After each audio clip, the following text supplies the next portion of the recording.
সাকিব তো ছবি 1 কোটি টাকা 1.5 কোটি টাকা এরকম করতে করতে এখন সাকিবকে নিয়ে কেউ ছবি বানায় না, যায় না ওর কাছে কেউ। আমি মনে করি সাকিব থেকে বেটার দেন অনন্ত জলিল। সাকিবকে আমাদের প্রয়োজন নাই, সোজা কথা। হিংসে যার চলনে বলনে, মুখ খোলা মাত্রই একের পর এক হিংসাত্মক বুলি তিনি আওড়াতে থাকেন। তার সামনে যখনই কোন একটা ইউটিউবার ভিত্তিক সাংবাদিক বুম ধরে আসে, তিনি যেন পাগলের প্রলাপ বকতে থাকেন।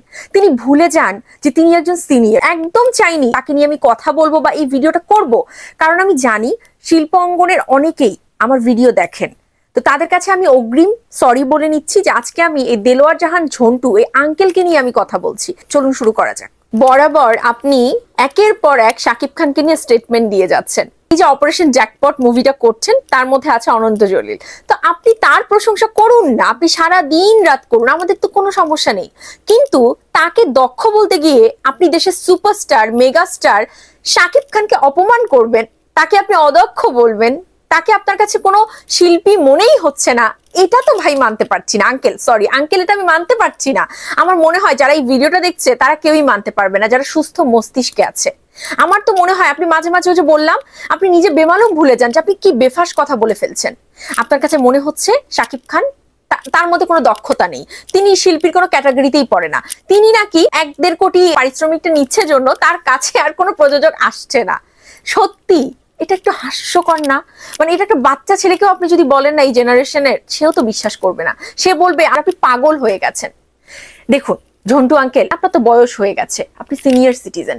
আপনি একটা সময় শাকিব খানকে নিয়ে অনেক ভালো মুভি দিয়েছেন, অনেক গুণী পরিচালক ছিলেন আপনি, মানি তো।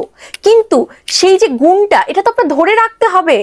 এখন আপনি যে সুজন মাঝি করেছেন, আপনি একবার চিন্তা করেন তো, সুজন মাঝি এই সময় এসে এই লো বাজেট একটা মুভি, গল্প, কোনো কিছু ঠিক আছে?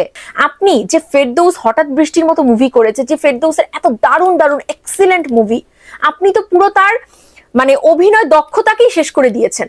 সে মনে হয় ভুলেই গেছে অভিনয় কি করে করতে হয়। আপনি অপারেশন জ্যাকপটের মতো এরকম একটা দারুণ গল্পের আপনি একটা সিনেমা করছেন, আমি মনে করি এটা মনে হয় সুজন মাঝি 2 হয়ে যাবে। এছাড়া আরো অনেকেই মনে করে, আপনারা কমেন্ট করুন। দিঘি মেটার আপনি ক্যারিয়ারটা শেষই করে দিলেন। মানে এই যে আপনার অবস্থা, আপনাকে বুঝতে হবে যে একটা মানুষের না সব সময় এক যায় না।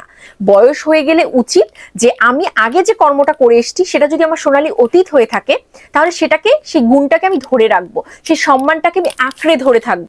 আমার মনে হয় আপনার মানসিক চিকিৎসার আসলেই প্রয়োজন আছে। কেন জানি আপনি খুব ফ্রাস্ট্রেশনে ভুগছেন। আপনি মনে করছেন এই সময় এসে পরিচালকরা এত এত ভালো ভালো কাজ করছে, কেউ তো আমার নাম বলে না। আচ্ছা, আপনার নাম বলুক না বলুক, যারা আপনাকে চেনে তাদের কাছে তো আপনি আপনিই আছেন, কিন্তু সে জায়গাটা আপনি কেন নষ্ট করছেন? প্লিজ, এই ইয়াং জেনারেশন, আপনার আগের আপনি কি করেছেন এটা কেউই দেখবে না। এই ইয়াং জেনারেশন কিন্তু আপনার এই যে ছোট ছোট ক্লিপ, আপনার এই যে বেফাস কথাবার্তা, এই পাগলামো, এগুলো দেখছে। তারা এগুলো দেখে আপনাকে বিচার করবে। তা আমি আপনাকে অনুরোধ করব, এই ধরনের শাকিব খানকে নিয়ে মন্তব্য প্লিজ করবেন না। আর আপনি যেটা বলেছেন না, শাকিব খানকে নিয়ে আপনি মুভি করতে চান না, প্লিজ আমি রিকোয়েস্ট করছি, আপনাকে আমি অনুরোধ করছি, আপনি এই চিন্তা কোশমিন কালেও আনবেন না যে আপনি শাকিব খানকে নিয়ে কোনো মুভি আর করবেন। বা আপনার মানে মতো যারা এফডিসি কেন্দ্রিক আছে তাদের কাছে অনুরোধ করছি, আপনারা শাকিব খানের ধার কাছেও আসবেন না।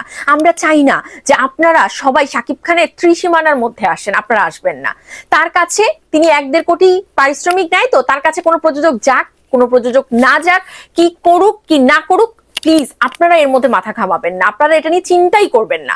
আপনারা আপনাদের চিন্তা করুন, আপনি আপনার চিন্তা করুন। আপনার দীর্ঘায়ু কামনা করি, আপনি সুস্থ হন। আর শুনুন, আল্লাহ তাকে দীর্ঘদিন আয়ু দেব, একেবারে যতদিন বেশি করে আল্লাহ পারে দেও। আপনি অনন্ত জলিলের দীর্ঘায়ু সম্পর্কে যত বড় টান করে কথা বলছিলেন, আমার মনে হয় আপনি নিজের জন্য নিজের একটু দোয়া করুন। অনন্ত জলিল না করে একটু নিজের চিন্তা নিজে করুন, ঠিক আছে? Thank you.